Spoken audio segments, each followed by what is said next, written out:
we pray. Kneeling low, hear what we say. Freedom calls in every tone. Faith is built on hearts of stone.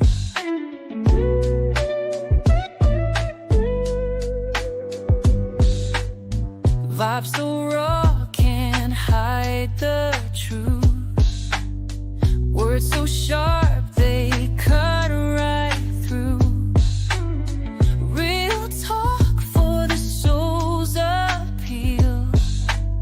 Prayers rise up, the wounds they heal. Lift our voices to the sky. A righteous perspective high. On this path we won't back down. For the Father wears the crown.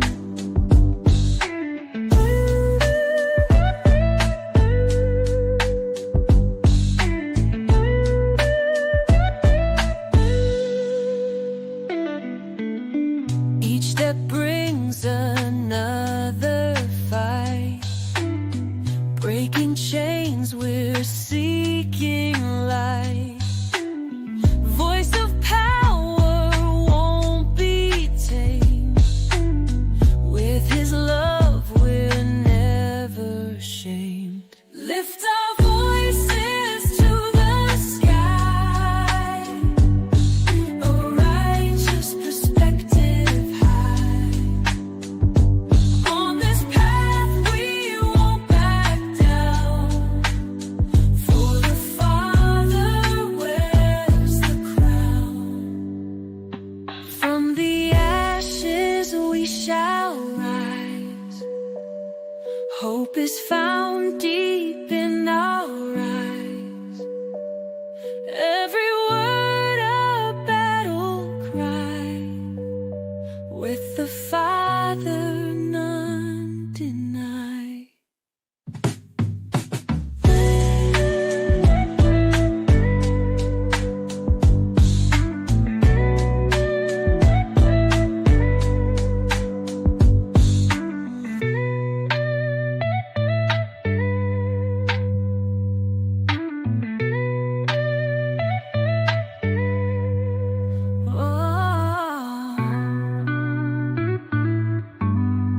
You f***ing deserve it because you're so dumb. Yes, I am gloating over your stupidity. You have been co-opted because you're in a cult and you don't even realize it because you have stupid MAGA brain and you don't get it. How stupid and dumb are you?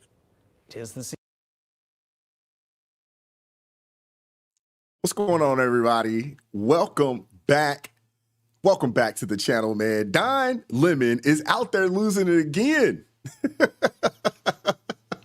I hope everybody enjoyed the weekend. It was cold out here, man. Great playoff weekend for those that are still watching the NFL. It's the one sport that I still currently watch. I don't watch much. College football and the NFL, they got my attention right now. And my bad for bumping the daggone mic. Goodness gracious. Come on now. But goodness gracious, I hope you guys had a great weekend. Great weekend. It's starting to warm up out here. Shout out to the mods in the building early today. Appreciate you, T.A. Caspi. What's going on? Hey, Zephyr, how you doing? I seen B in the chat earlier today. Shout out to you, sister. Appreciate the blues in the chat. Shout out to you guys, man. I hope you all had a great weekend, man. And again, welcome back to the channel, man. For those that don't know, it's me, it's your man Wise. And if you've been keeping up, if you guys have been keeping up, man, Democrats have been melting down. They've been in meltdown mode since November. Actually, hold up, scratch that.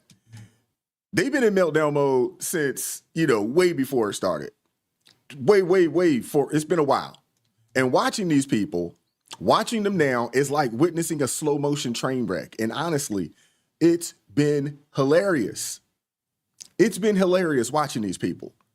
First, there was shock, then denial, and now they're just in flat out anger mode at this point.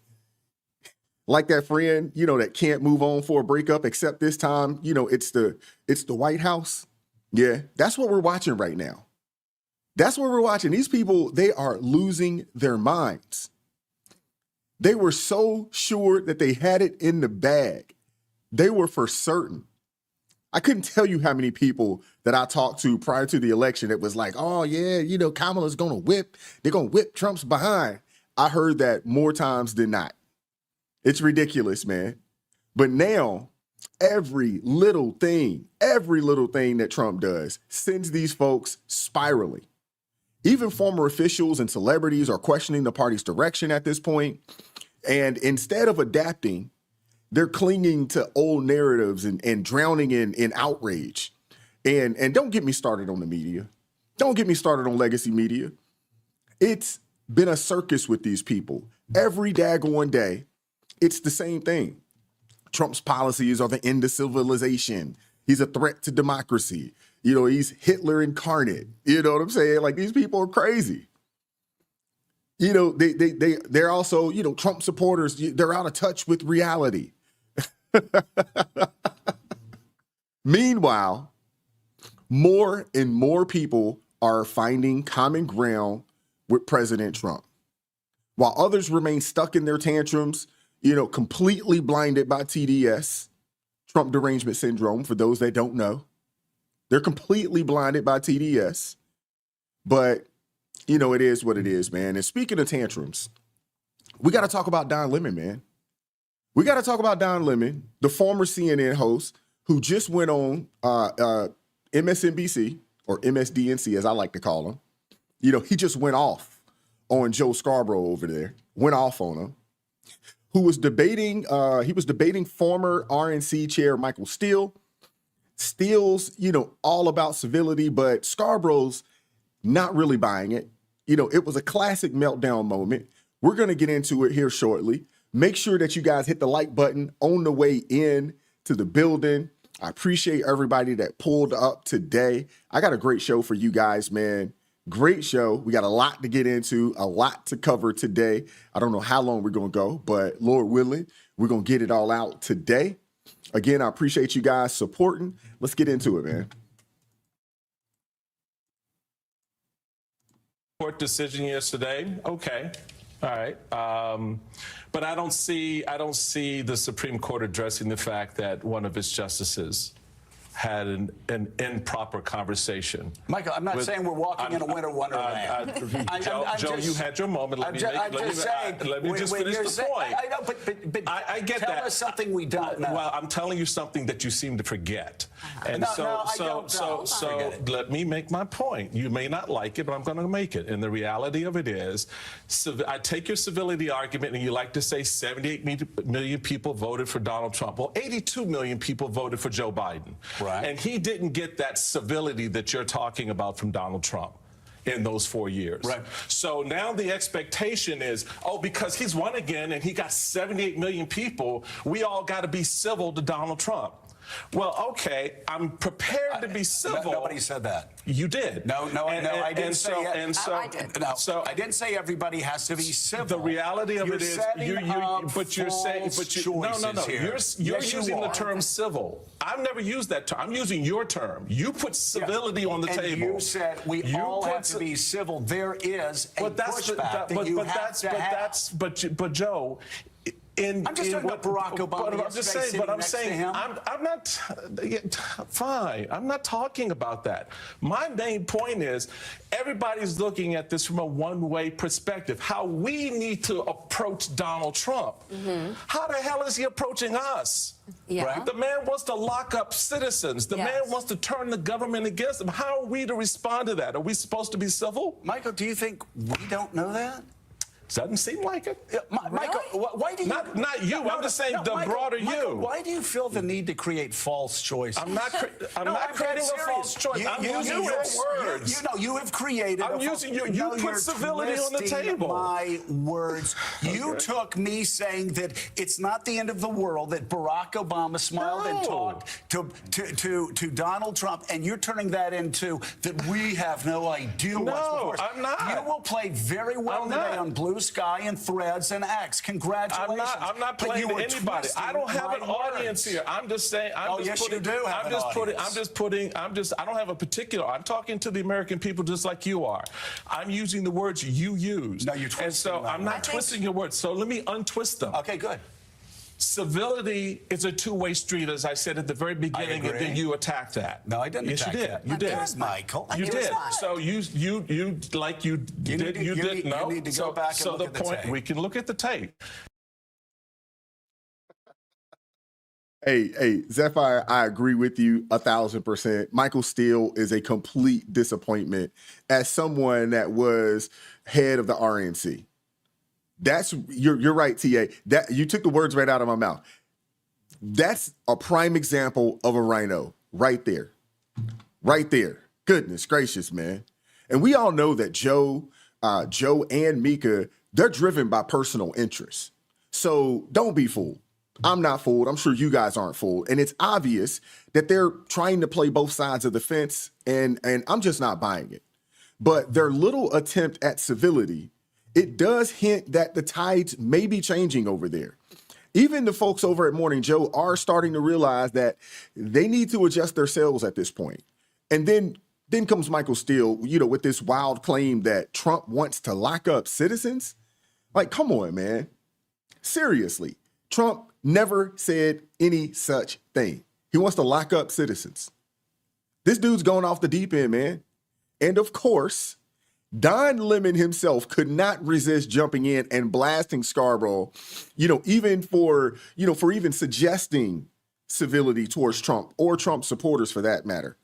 Lemon's take is, if someone disrespects my family, I'm not smiling at them. It's apples and oranges, Don. Like, seriously, apples and oranges. He's acting like civility, will just unravel society. But honestly, his reaction is exactly why people are tuning out this endless outrage. And that's why people aren't paying much attention to people like Don Lemon and so many others, on that side of things, especially those within legacy media. I don't know if you guys seen the short, but there was a reporter over at PBS who was complaining that people are no longer believing what they have to say anymore.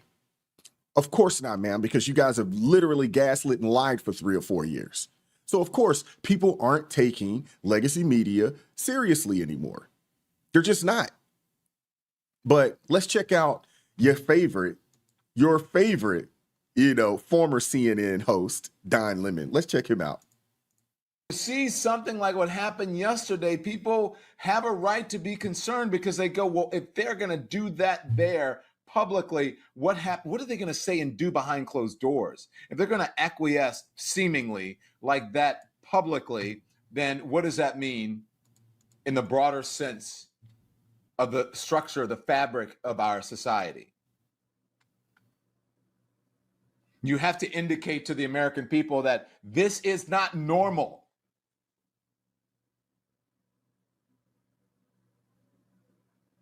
That's kikiing and skinning and grinning with someone who has those that you have called a fascist over the last couple of years and the last months.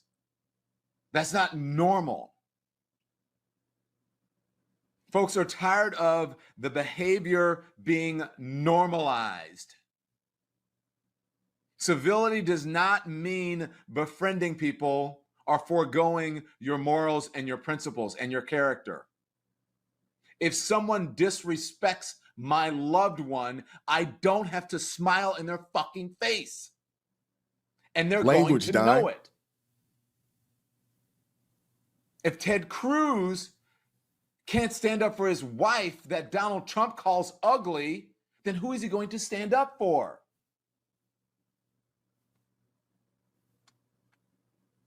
Now, listen, it could be, you guys could be right. Barack Obama is classy. He's a classy guy. But these are the very same MAGA people who have called, and Donald Trump has helped promote, calling Michelle Obama a man. I'm not smiling in your face if you're calling my sister or my mother or my wife or girlfriend a man. Fuck you. Language, Dime. Goodness gracious. Oh, my goodness, man. To an extent, man, I kind of feel sorry for the guy. I really do. because that dude is suffering. He is suffering from a serious case of TDS. Don's out here claiming civility isn't possible because Trump is just that awful. Like, come on, man. It's deranged logic. And when he talks about morals and principles, to be honest with you, I have to ask, what principles are you talking about, Don? From where I'm standing, your only principle seems to be clinging to hatred, no matter what. These folks are broken, man. They're broken.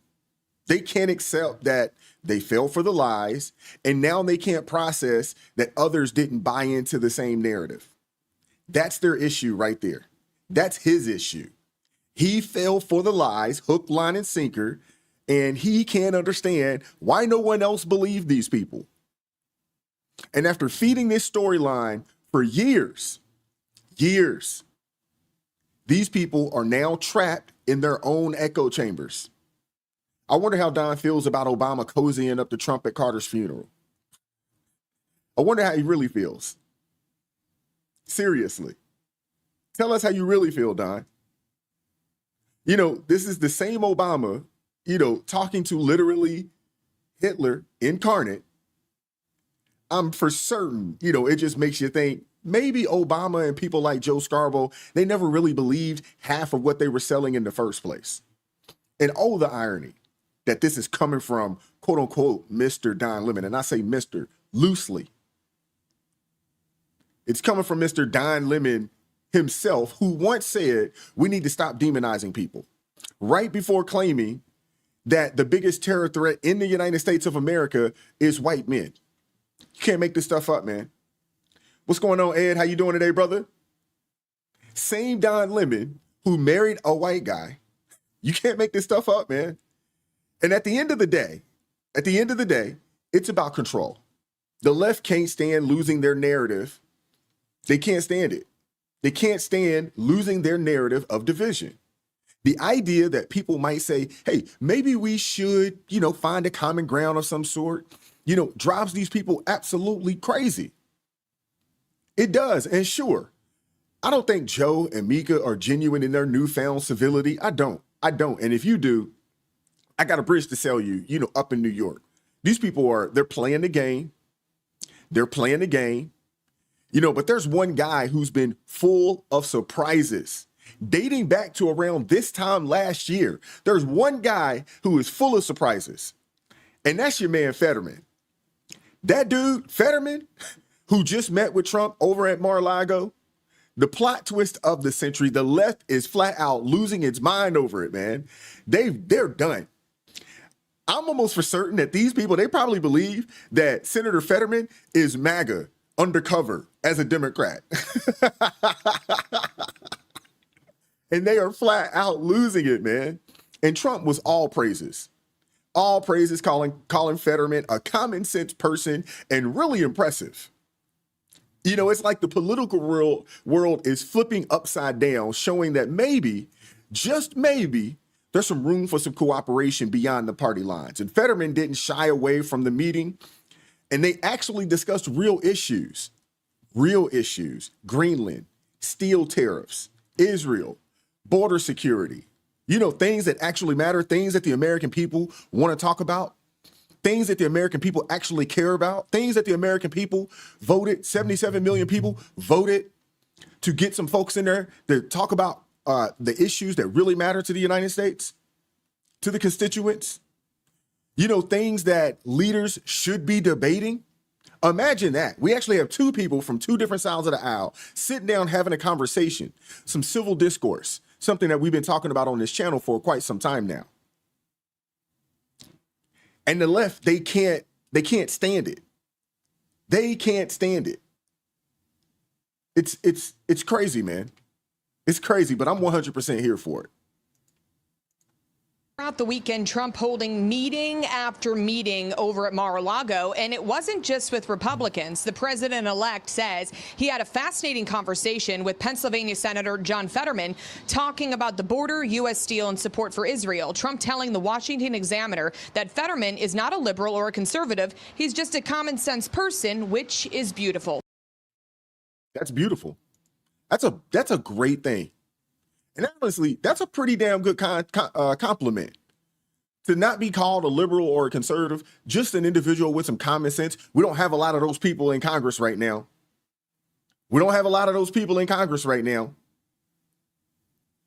We just don't. Let's just keep it a buck. We don't. Trump's meeting with Fetterman highlights something extremely important. Politics isn't always about being a liberal or a conservative. Sometimes it's about being practical and doing what's best for the country.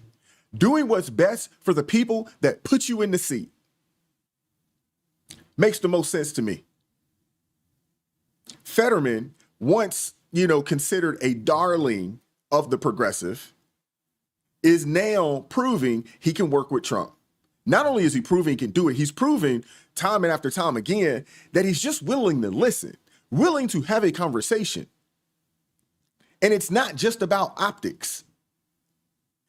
I talked about John Fetterman around this time last year, early on in the process of me, getting into this space here. And Fetterman was starting to come around then. And people on the left wasn't real happy about it. And it just seems like month after month after month, as he continues to, heal from the stroke that he suffered, it's like he had an epiphany or something. I'm not here for me. I am here for the people who put me in this office in PA, in Pennsylvania. I'm here for the citizens of the United States. It's not about optics, man. And the fact that they're, discussing real, tangible issues that matter to everyday people, things like protecting steel, things like protecting the steel industry jobs, who it does affect, those up in Pennsylvania. It's a major concern for Pennsylvania.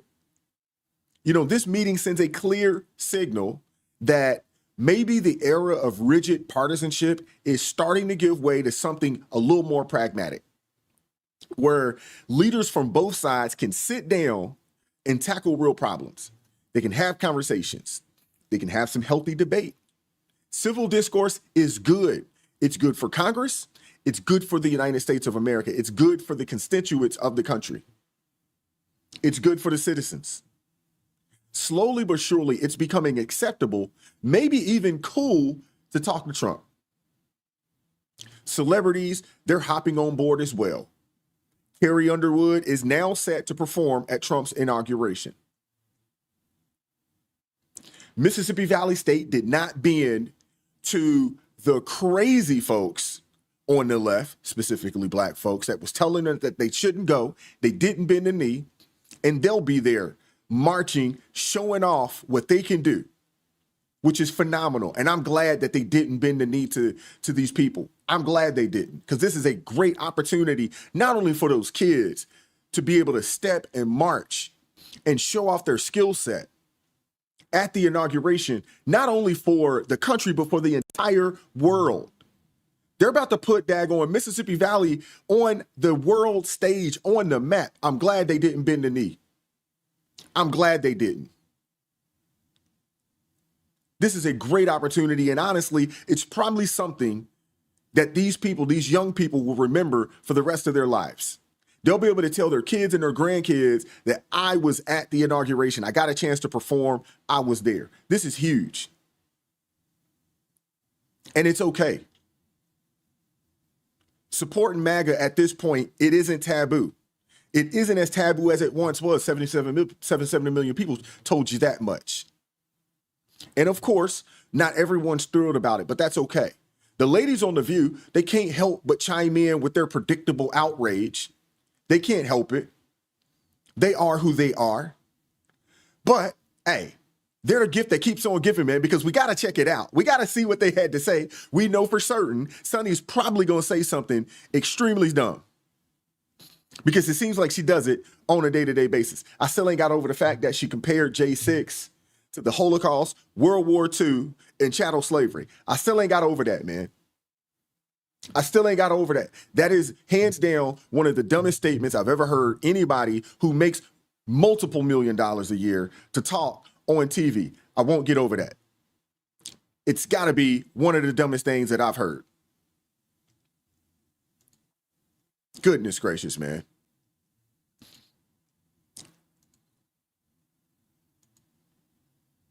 Uh-oh. Technical difficulties. Give me 1 second, guys. While I'm doing that, oh, man, I hate when that happens.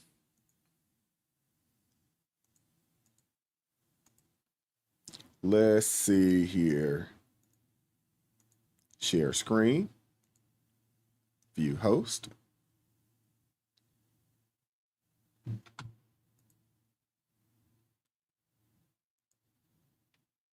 So I don't like the optics of him going down to Mar-a-Lago, because I think that's become kind of like, you know, Donald Trump's little palace.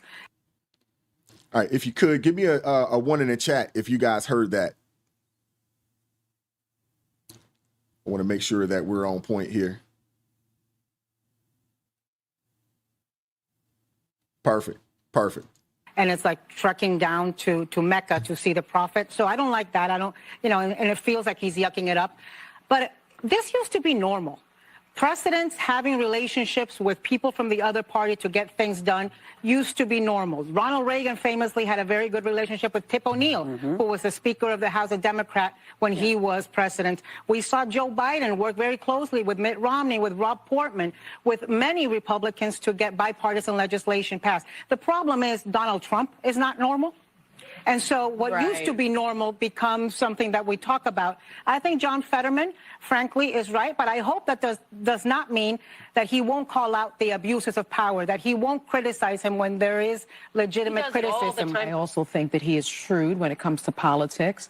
I don't like the optics of going down to Mar-a-Lago and kissing the ring. I mean, he's going to be, Donald Trump will be in Washington. He should have been in Washington already because he should have been transitioning with his team, but he has refused to sign the GSA agreement and wants to go with his own ethics plan. And so that's one of the reasons why he's not in Washington yet. And so I take objection to that.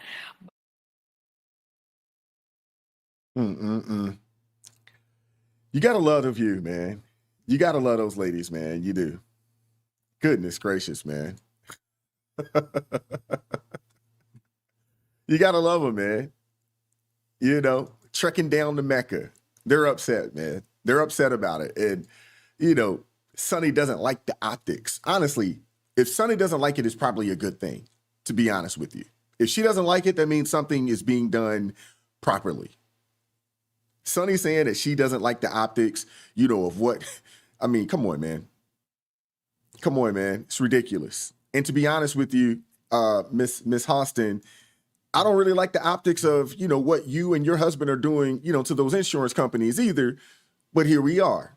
You know, and anyway, I love how, you know, the senator meeting with the incoming president is suddenly a kiss the ring moment because, of course, in their minds, there's no way Fetterman went to discuss serious issues that actually matter to his constituents. Nah, he wouldn't do that. The same constituents who overwhelmingly voted for Trump over Kamala, no, you know, he must be down there yucking it up. You know what I'm saying? Yucking it up with old President Trump. And Sonny Hostin calling it kissing the ring, it just shows exactly where their mindset is. It just shows you that. Any interaction with Trump automatically means submission. But newsflash, it's not. It's called governance. You know, and let's give credit where credit is due. Good on Fetterman for doing his job. And for a moment, Anna Navarro almost had me, you know, by surprise by saying Fetterman was right to meet with Trump. But then, of course, her in her rhino glory, she flips it by adding, but Trump isn't normal. So it's okay to have political dialogue and debate, just not with Trump. Just not with the incoming president. You can't make this stuff up, man.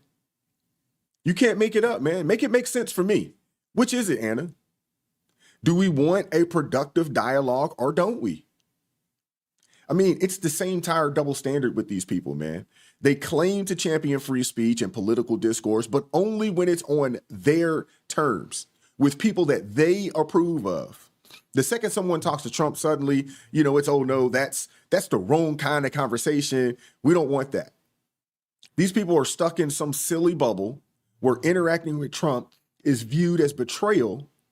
But here's the thing, Anna, Sonny, politics isn't about optics. It's about effectiveness. Fetterman isn't selling out. He's doing what elected officials are supposed to be doing, which is engaging in dialogue, even with those that they may disagree with. That's why they're there. That's why their constituents put them in office. It's to be their representative. But unfortunately, I think a lot of these people forgot that. But that's what real democracy looks like. It's not, this echo chamber, that they want everyone to be trapped in. It's not that, man. And speaking of The View, and their love for echo chambers, let's switch gears to another one, one of their infamous hot takes that nobody asked for. But it's always a good laugh with these folks, man. And this time, the brilliant minds over at The View, they're blaming, wait for it, they're blaming Trump. I know. Yes, I said Trump. They're blaming Trump for the wildfires in California. This is ridiculous, man. Trump's not even in office. Hadn't been in office for 4 years. But they're blaming him for the wildfires in California. This is ridiculous, man. You think that with all the actual issues at hand, that they'd focus on a real solution.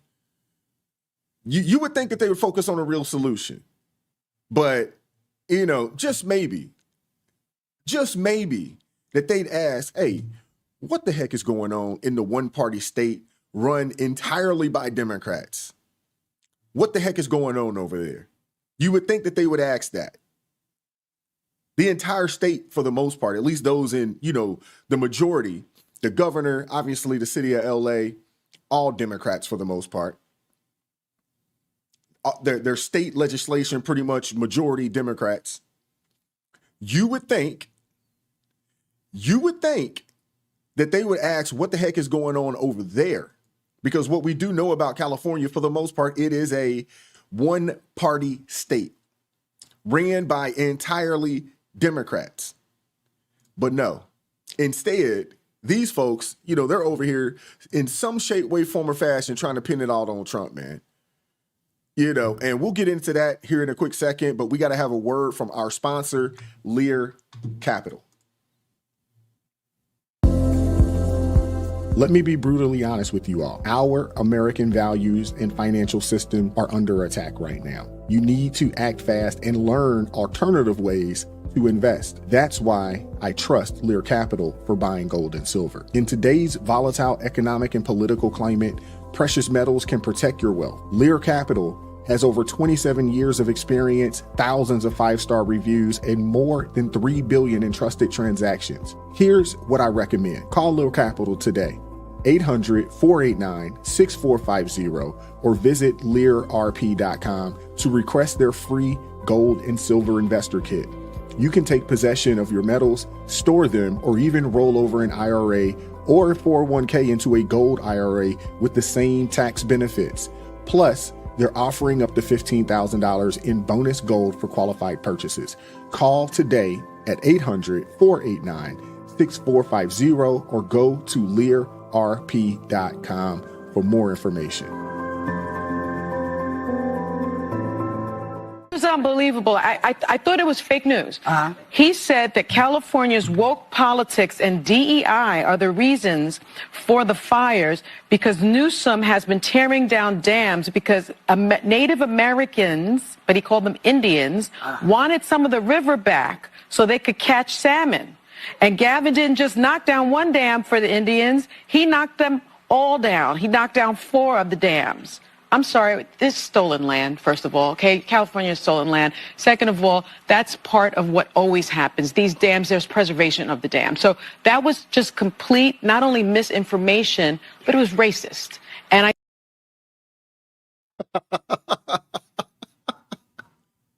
You can't make this up, man. What in the world does racism got to do with these daggone wildfires? Seriously,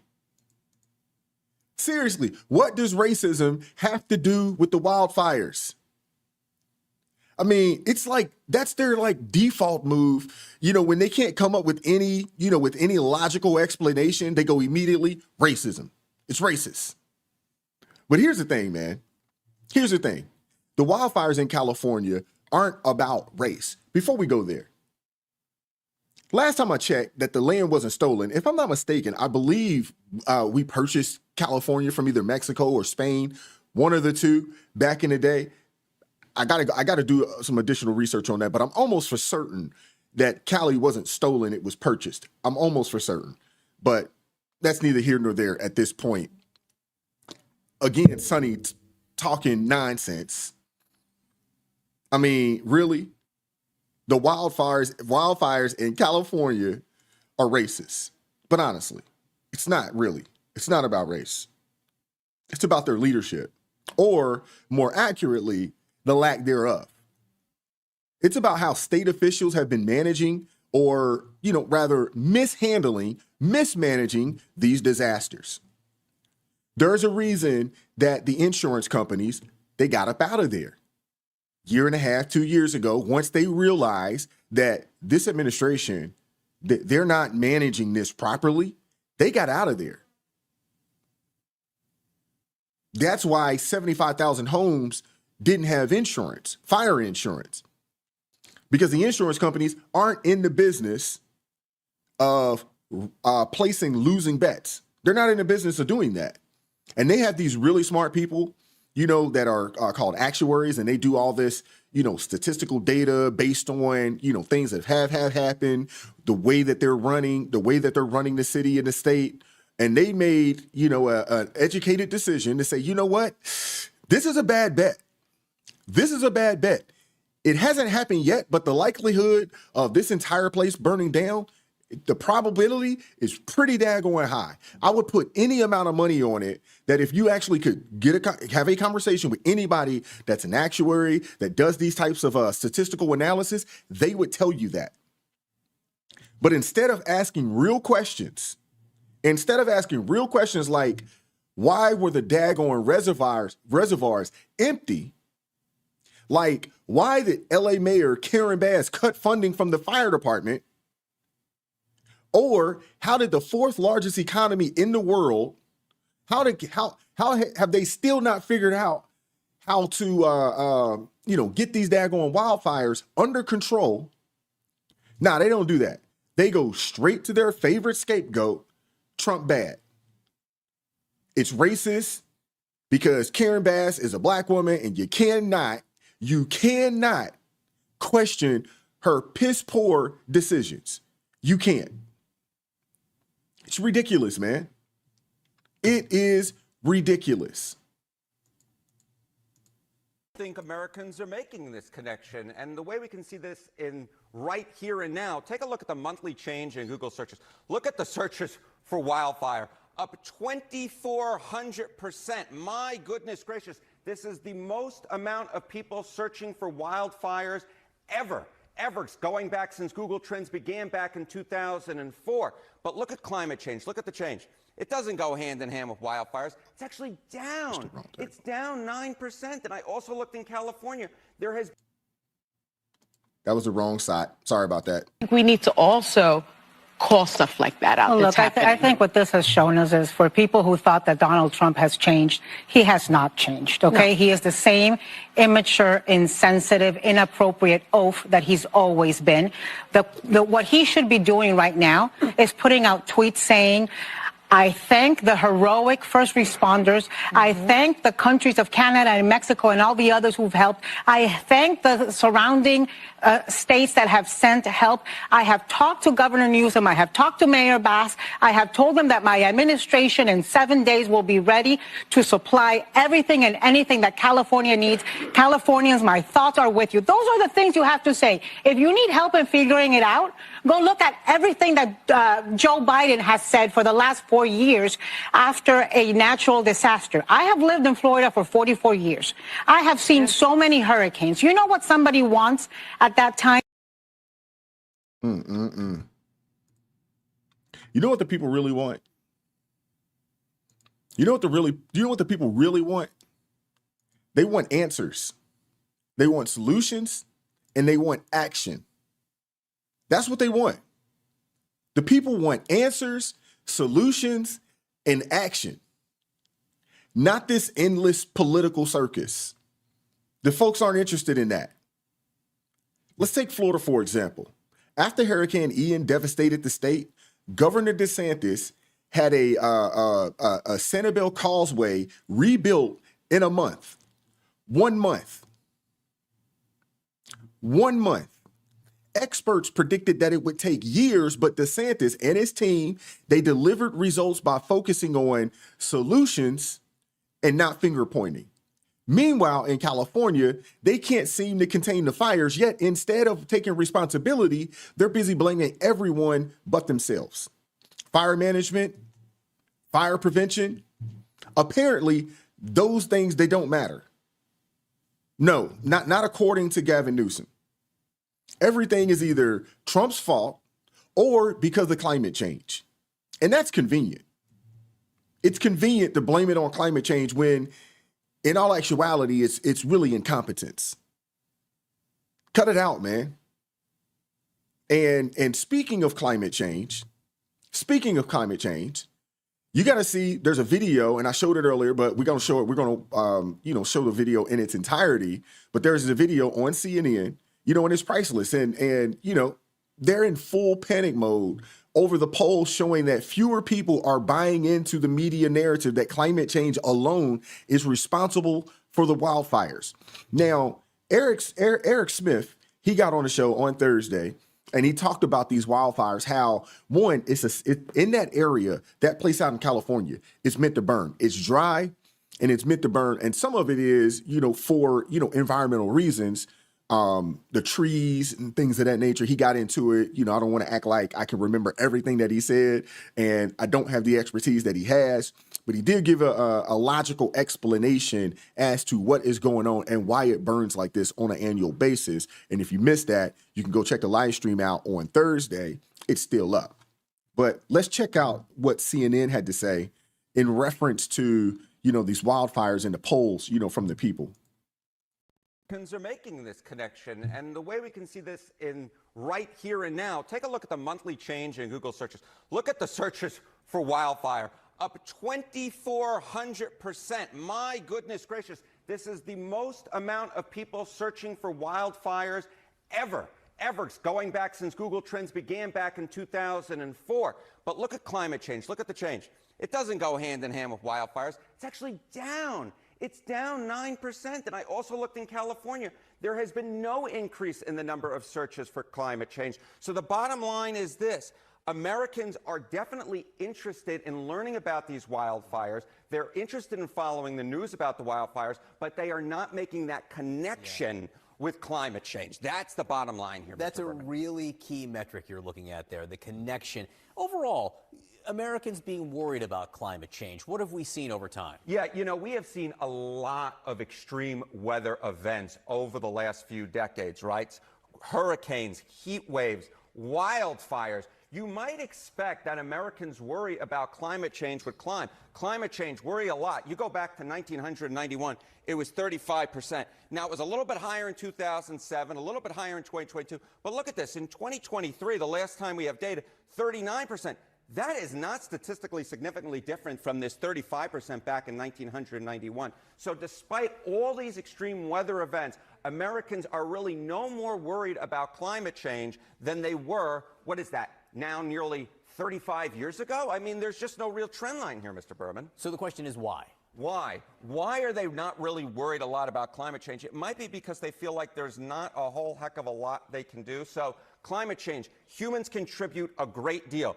Again, there's no real trend line here over the last few years. 2019, 49%, 2020, 49%, 2023, 46%, 2024, 45%. That's actually down 4 points from where we were back in 2019. And so less than a majority of Americans believe that humans contribute a great deal to climate change. So the bottom line is that is a big reason why they don't worry a lot. They just don't feel like they can do anything about it. So the trend line is going down, even as scientists say that the intensity of these storms and these conditions are getting worse. Even as the extreme weather goes up, humans are not exactly as worried about climate change as they necessarily once were. Harriet?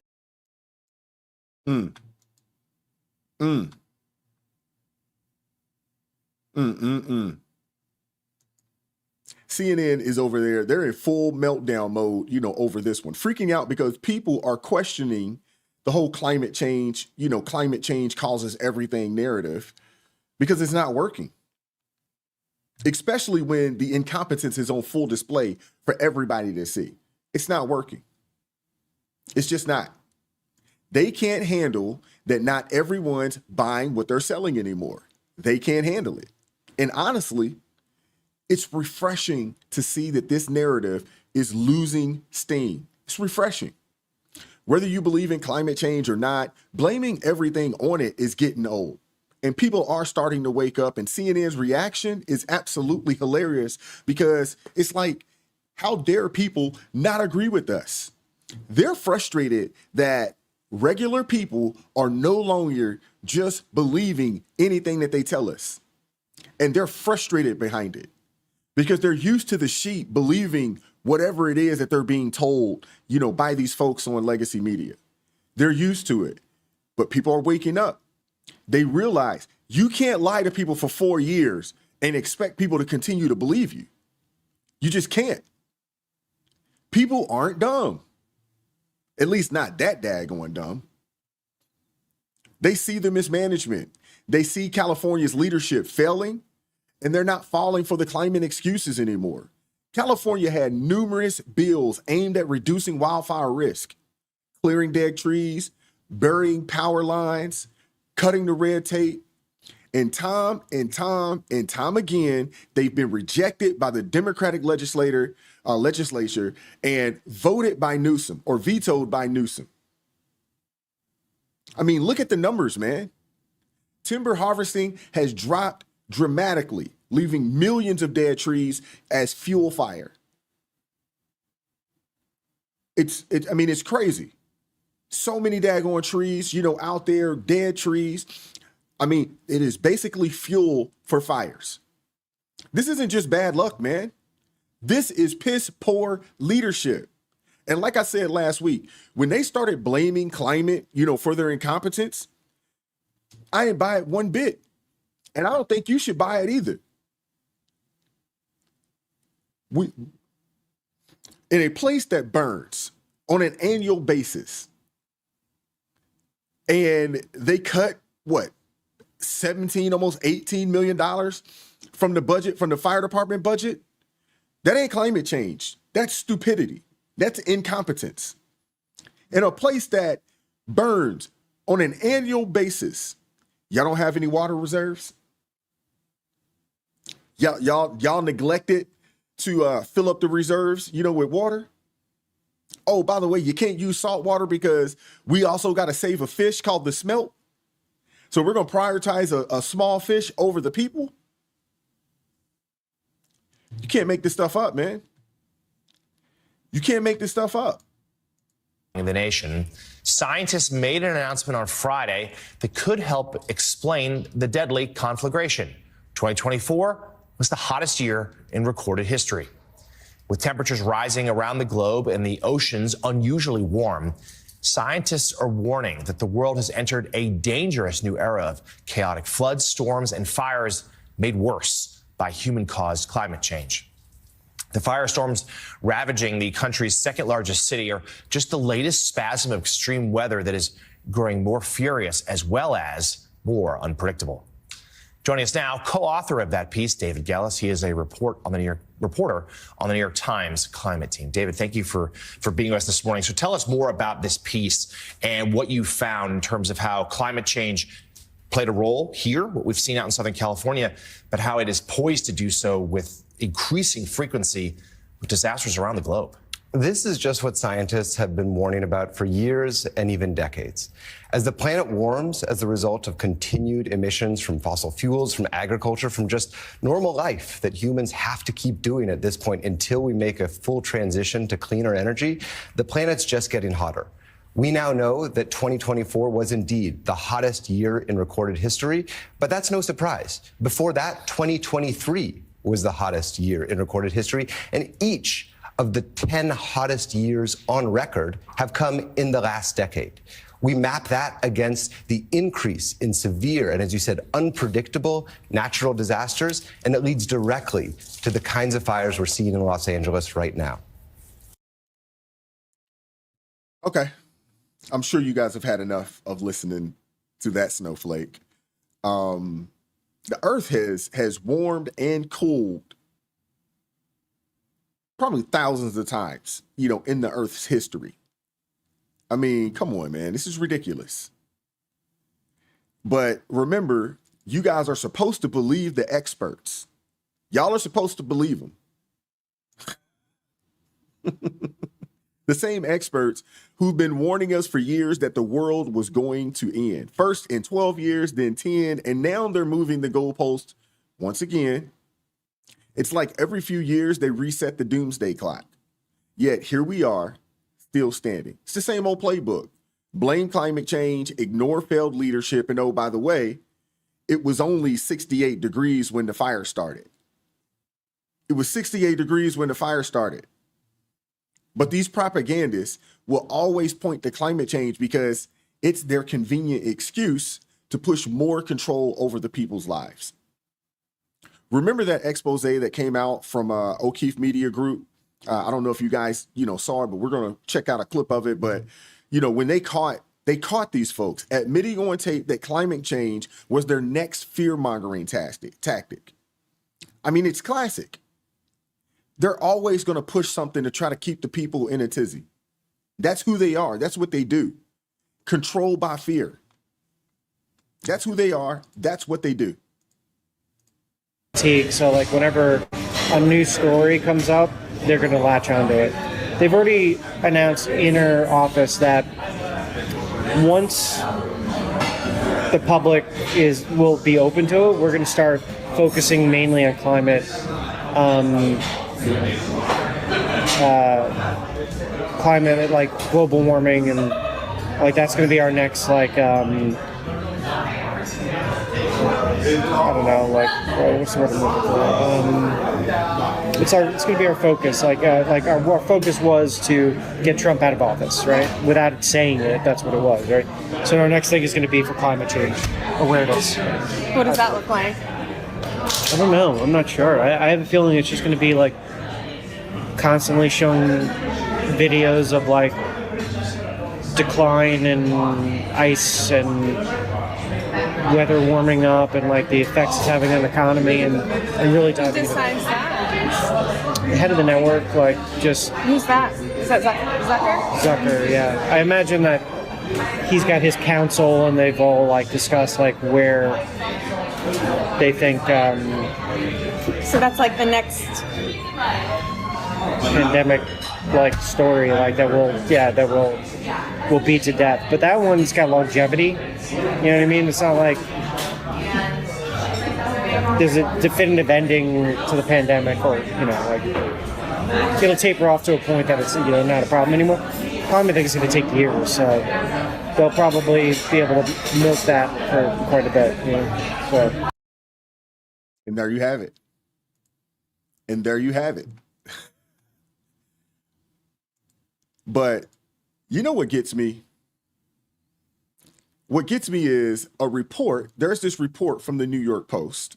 Hold up. Give me a second. Let me pull that up.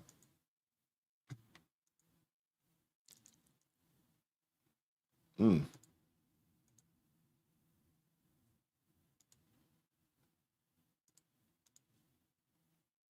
gonna worry about that. But there's a report from the New York Post here.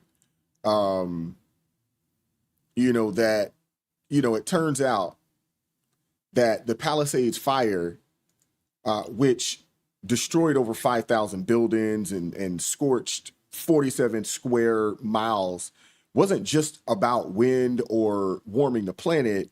It was potentially, maybe likely, man-made. Starting near Skull Rock, a popular hiking spot. And as you can see on the screen there, this is a picture from someone's home. And they were saying that, that this fire could have been started possibly by humans. There was a case out there that, it was a, potential, could have been a homeless man, caught trying to start fires near Los Angeles or near, a Los Angeles wildfire. This dude got caught with a blowtorch. Turns out that this particular individual is a possible illegal immigrant of some sort, possibly being shielded by California's sanctuary city policies. Residents out there in Woodland Hills, they chased him down after allegedly seeing him torch an old Christmas tree and debris, with that, one thing that was quote unquote described as a flamethrower. I'm just saying that's the word on the street. And now, he's being held on felony probation violation, but detectives say there's not enough evidence yet for an arson charge. You can't make this stuff up, man. They caught a guy with a blowtorch.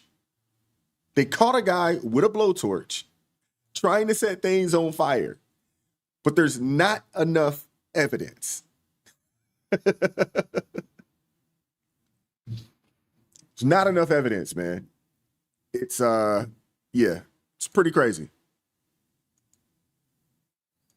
This is the kind of stuff that, happens out in California. Not enough evidence. Man. But let's check this out. This is from the New York Post. The suspect arrested with a flamethrower near LA fire, just so happens to be an illegal immigrant of some sort. Let me see if I can pull this up. Give me a second.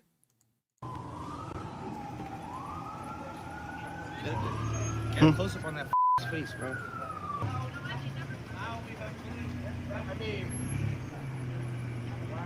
The dusty ass boy. God damn. More dusty as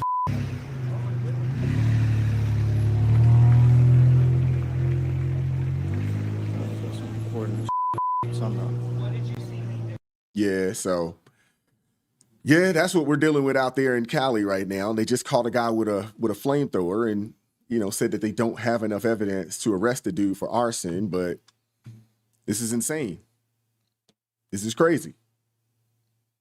ICE did place him, they did place a detainer on the guy 3 days ago, but they're not holding their breath. California's sanctuary state laws ensures no state resources are used to assist federal immigration enforcement. That's their law out there in California. But sure, let's talk a little more about climate change. You know what I'm saying? This is crazy. And Democrats are out here insisting, that it couldn't have been, it couldn't have been this person. It couldn't have been him. It had to be climate change. Now they catch a guy with a daggone flamethrower, setting the Christmas tree on fire. They have the flamethrower in custody. They do have it, but it's got to be, climate change. You can't make this stuff up with these people, man. You just can't. It's crazy. This seems like a good time to repeat a story. Some incoming administration, some in the incoming administration, are skeptical about the need for clean energy. They don't even believe climate change is real. I think they come from a different century. They're wrong. They are dead wrong. It's the single greatest existential threat to humanity. Let's replay that one more time. I know some incoming administration, some in the incoming administration, are skeptical about the need for clean energy. They don't even believe climate change is real. I think they come from a different century. They're wrong. They are dead wrong. It's the single greatest existential threat to humanity. This is also the same guy that said, the biggest threat to the country right now is white supremacist terrorist groups. That's what he told us. You know what I'm saying? And, oh, man.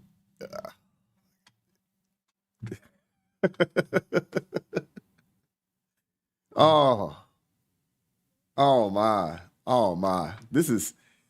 It's hard to listen to that guy, to be honest with you. It really is. And it's just amazing, man. It really is. It's just amazing. According to California, climate change is responsible for these fires. Your president, Joe Biden, said that, climate change is the largest existential threat, to the United States as well as to the world in itself. But it doesn't sound like, and it doesn't seem like China's paying any attention to anything that he has to say. Neither is India. Our carbon footprint is light in comparison to a lot of countries around the world. It's pretty daggone light.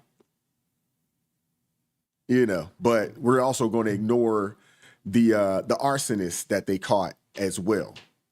And apparently, the arsonist, his name must be climate change.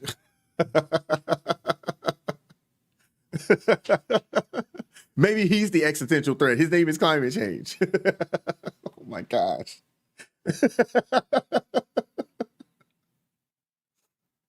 This is a joke, man. I'm sorry. I done got off. I done got off track. This is crazy. You just can't make this stuff up, man.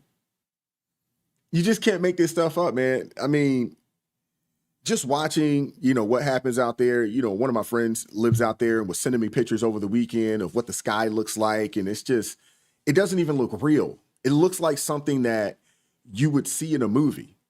It doesn't even look real. I mean, it's just so unfortunate. It really is. It's so unfortunate. And at the same time, while these people are still blaming climate change, the governor out there, Newsom, dude's dodging questions on why the state wasn't better prepared. And predictably, he's blaming Trump. Dodging questions. Karen Bass, she's been dodging questions as well, but blaming Trump.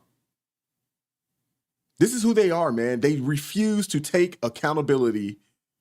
They refuse to take accountability for their poor choices, decision, and lack of readiness. I mean, seriously, if climate change is such a big concern, shouldn't you be better prepared? Shouldn't you be better prepared if climate change is such a big deal and you know that the climate is changing, so they say that, maybe these fires they're gonna happen more. Wouldn't you think they would be way more prepared than what they showed themselves this time around? I mean, y'all know that this is coming, at least as per your rhetoric.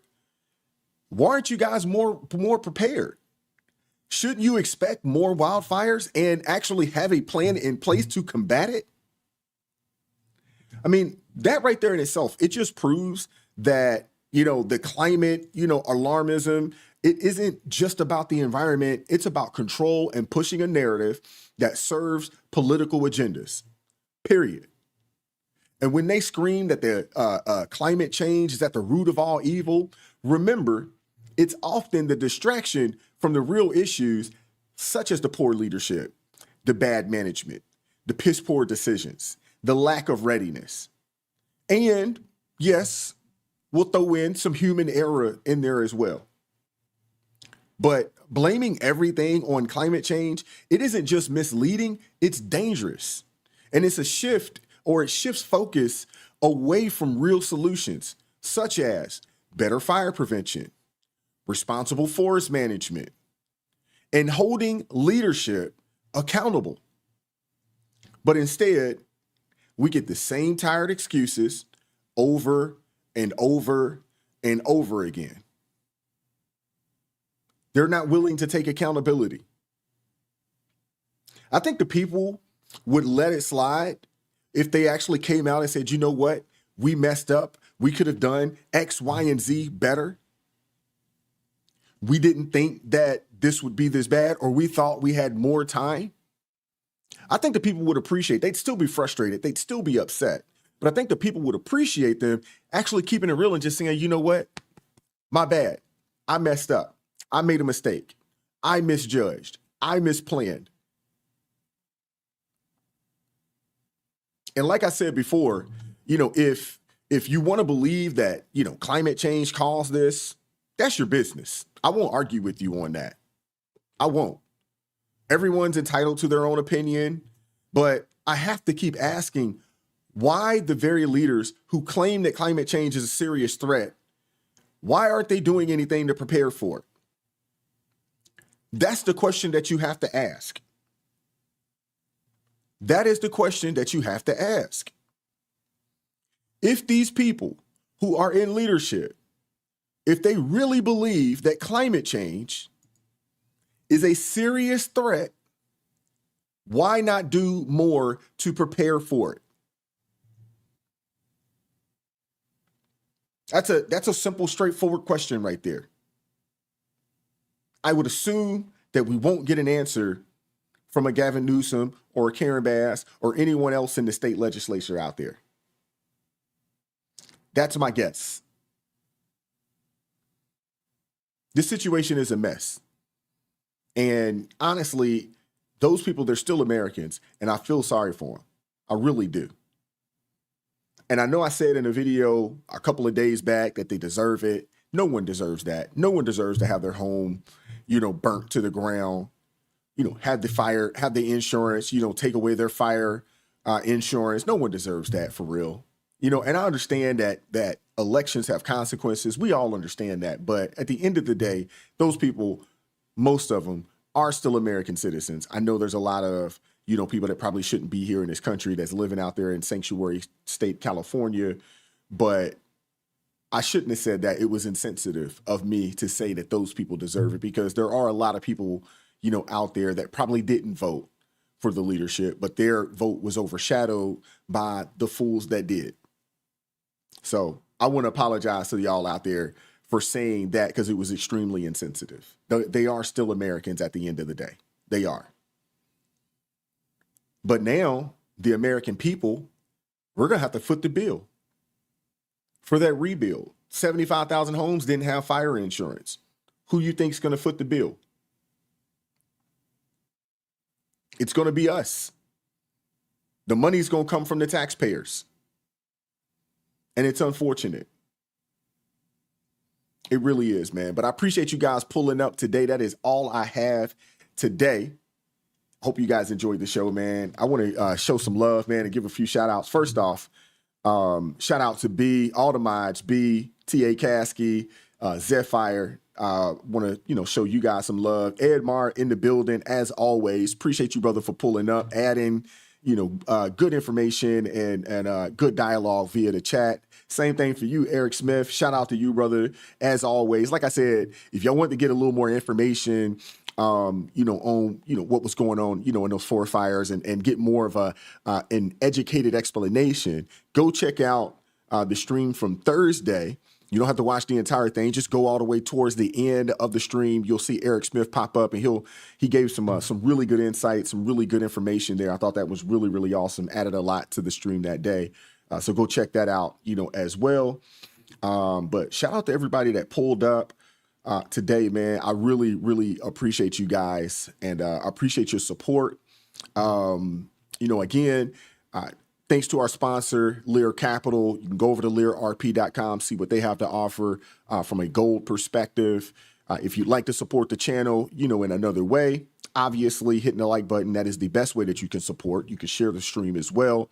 Another way, super thanks, super chats. If you'd like to join the ARP family, I am in the process of kind of switching some things up from the YouTube membership to the Buy Me a Coffee membership. Anybody that does join the Buy Me a Coffee membership there will get access to a Slack group, very similar to Discord. I don't like Discord because I think it's too, I'm just not a big fan of it. I'm not going to talk bad about it. But we do have a Slack channel for the members. If you'd like to pull up, if you join a membership, you will get access to that. I'm on it. You'll get a chance to, converse and chop it up with me and other people that are members, there. That's a great place to be, there. That link is in the description box below. Buy Me a Coffee. It's there as well. And I appreciate everybody that has supported the channel in that way financially. Those that have joined the ARP family, I appreciate you guys as well. I do not take it for granted. I do not take it for granted at all. I really appreciate that, man. I hit my anniversary mark a couple weeks back. It's been one whole year. I'm working on year number 2 doing this YouTube thing. And like I said earlier, man, you know, a couple weeks back when we started doing these lives, you know, a little more frequently, we're building the plane as we fly it. I'm still trying to figure this thing out. I don't 100% have it down pat, but, you know, the goal is to try to get 1% better. The live streams, if you guys have any, you know, criticism or, you know, anything that we could do a little better, I'd love to hear from you guys. Slowly but surely, we're working some panels in, you know, as well. When we're doing the lives, we'll get some guests on here as well, just to add a little more flavor to the conversation. I know you guys probably get tired of hearing my mouth on a day-to-day basis, but I do appreciate you guys rocking with me. I really, really appreciate it, man. So I just wanted to, you know, make sure I, you know, let you guys know that much. Again, shout out to the mods, T.A. Caskey, B, Zephyr. Appreciate you guys pulling up. If there's anybody else that would like to become a mod, find an email, shoot me an email. Let me know that you'd like to be a mod. We'll get you added. Again, inside the chat, I am not for shutting people down. I don't want to live in an echo chamber. I think civil discourse is extremely important. We don't want to censor anybody. As long as you keep it PC, keep it civil. Civil discourse is good. Even if you disagree with me, I'm okay with it. That's the beautiful thing, you know, about, you know, being in this space. That's a beautiful thing, you know, about, you know, politics in general and anything for that matter. We should be able to have debate. We should be able to have conversations and, you know, walk away with it, walk away from it. Either we learn something from each other, we can agree to disagree and still learn something from each other, or we can come up with some compromise, you know, and a solution. And that's how things are supposed to be. That's how this is supposed to work, you know? So I definitely appreciate each person pulling up today. Keep God first in your life. Stay prayed up. It is crazy out here in the streets. Think about this, man. This is 2025. It's January 13th, and we've had some real crazy stuff happen already, and we're not even halfway through the month yet. Think about that. We're not even halfway through the month, and we've had so much craziness. Goodness gracious, man. Somebody said that 2025, man, we're going to be into some in for some craziness happening. Whoever made that prediction, they're spot on. Goodness gracious, man. It's sad what's happening right now, man. My thoughts, my prayers, you know, are with those, you know, that are displaced out in California. You know, thoughts and prayers to the families, you know, the people that have lost loved ones already, the people that have lost everything. You know, we're definitely thinking about you. We're definitely praying for you. And, you know, we'll catch up with you all next time. Peace.